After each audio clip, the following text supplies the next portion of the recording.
Hey guys, Dave Tebow here. Welcome back. Today I want to get into some night photography and I want to show you a helpful tip today that'll help you create a quality night photo, in particular without using a tripod.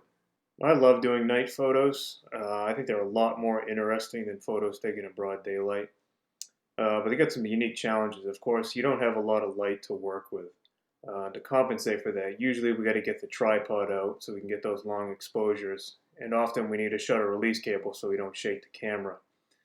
But sometimes I just don't feel like lugging the tripod out. This night when I took this photo here, this is the Cathedral of the Immaculate Conception in Portland, Maine. I took this maybe 45 minutes after sunset. I just wanted to get in and out of the area pretty quickly. There's a lot of mosquitoes out. I was getting eaten alive. So I didn't want to lug the tripod out. And I want to show you a technique that you can use to get a great photo that doesn't have a lot of noise and it still will have some detail in the shadows. Now the technique I want to show you is called photo stacking. But before we get into that, let me open up one of the photos here in Camera Raw. And I shot this at 250 millimeters. I was probably a good half mile away. I shot it with a Canon EFS 55 to 250 all the way at 250 millimeters. And f5.6 was as wide open as I could go with that focal length. So this is not really a fast lens, but this technique is still going to work because it's pretty powerful. I showed it at 1/15th of a second, and the ISO was cranked up all the way to 6400, given that there wasn't a lot of light to work with. As you can see, the photo's underexposed, the sky looks pretty good, but the shadows are way underexposed. They're way too dark. Normally, if we shoot this with a tripod, I would have shot probably 8 to 10 seconds to expose for the foreground. In this case, 1/15th of a second. That's about as fast as I could go handheld. So what I'm going to do here is if I took this one photo handheld and I wanted to play around with the dynamic range here, try to bring out some detail in the shadows, I would bring up the exposure at least a stop, maybe a little more. And then I'd bring the highlights down because they're getting overexposed now. I want to maintain that nice mood in the sky. And I'd bring the shadows up quite a bit here. Bring that exposure up a little bit more. Highlights down.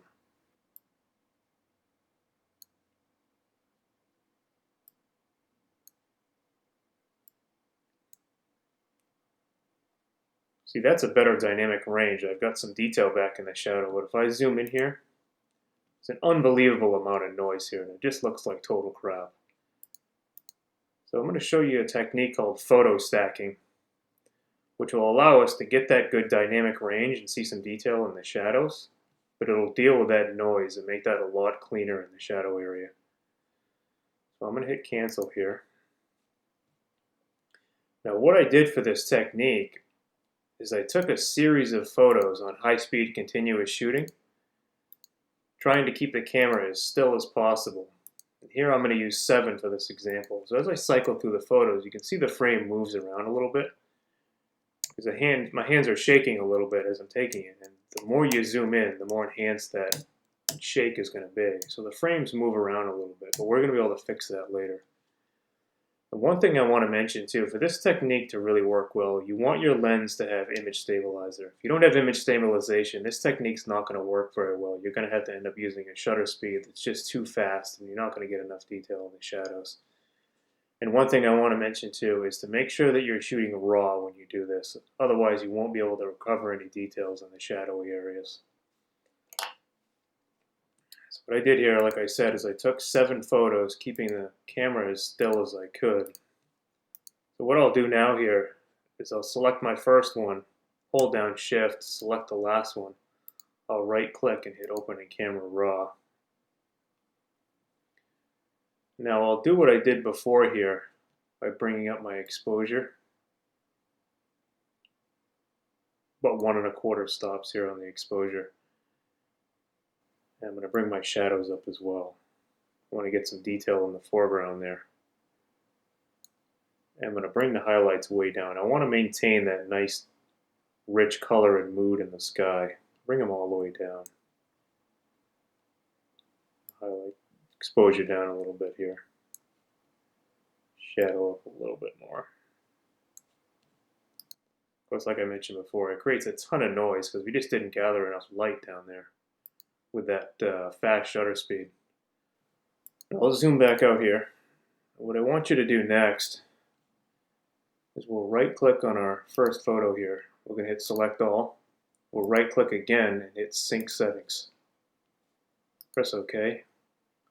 That's going to apply the settings that we just did to all the rest of the photos. Okay, now hit done.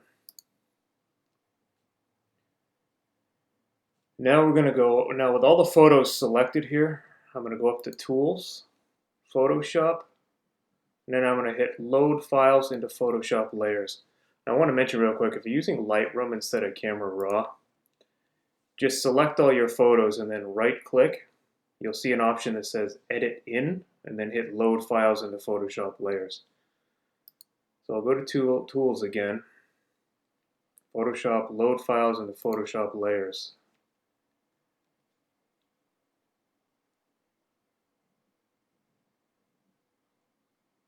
This process can be a little bit slow depending on your computer, so just be patient here.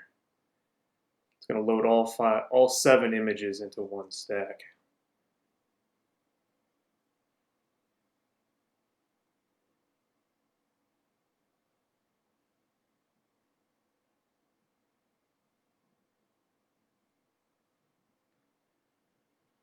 Now the first thing we need to do is align the photos. As I was mentioning before, hand holding them, they're not perfectly aligned. They're kind of jumping around. So the first thing with this top photo selected, we'll hold shift, click on the bottom photo, and then we're going to go to Edit, Auto Align Layers. Auto selected, we'll press OK.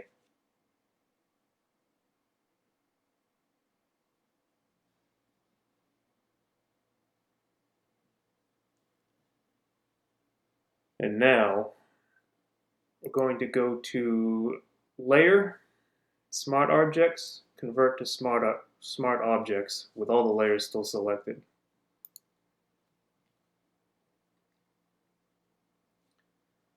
Now the last thing we're going to do, we're going to go to Layer again, Smart Objects. We're going to go down to Stack Mode. I'm going to use Mean in this case. That's going to be the actual stacking process that's going to clean up a lot of that noise in the foreground and in the sky as well. So we'll hit Mean. Depending on your computer, again, this process can be a little bit slow. You see the difference there? I zoom in to 100%. The photo's a lot cleaner, especially in the foreground. We don't have all that messy noise. I go into 200%. We still got a little bit of noise, but it's manageable. If I go up to my history up here, and I go back a step, see the difference there? It's huge.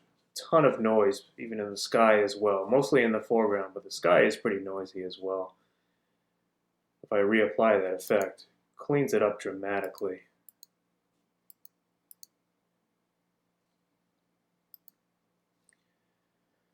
Now you might notice, depending on how steady you were able to keep your hands, the alignment and stacking process can make the edges of the photo a little bit messy. Since I had to align photos that weren't lined up. So what I'll do to clean that up is just go to my crop tool up here. I'll just bring it in a bit on the sides. Just to clean up the edges a little bit.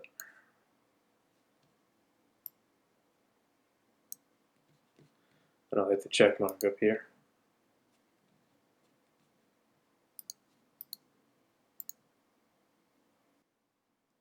Now that almost has the same quality as a photo shot with a tripod. It can save you a lot of time and hassle doing this handheld. Now a lot of the advanced smartphones today, some of the latest ones, will have a night mode camera option when you're taking photos, like the iPhone 11 for instance. When you take a photo in low light, the night mode will come on. And if you're wondering what it's doing the exact same thing. It's taking a few photos, and then in the computer of the phone, it's automatically aligning them and stacking them and adjusting the exposure accordingly to bring out more detail. And a lot of DSLRs today, especially some of the mid and upper grade models, will have a night scene option in the camera mode itself. And it does the same thing. It'll take 3 or 4 photos, automatically align them, and then adjust the exposure. The good thing about doing this manually is there's no theoretical limit on how many photos you can take. The more the better. The only theoretical limit is how long can you keep your hands steady. I took 7 in this instance, but if you can take 10 or 12, even better. And also, being able to manually adjust the dynamic range in Camera Raw Lightroom is great too. It gives you a lot more control over that process. So I hope this video was helpful for you guys. If you enjoyed the video, please hit that like button. If you want to see more in the future, please subscribe to the channel, and thanks for watching.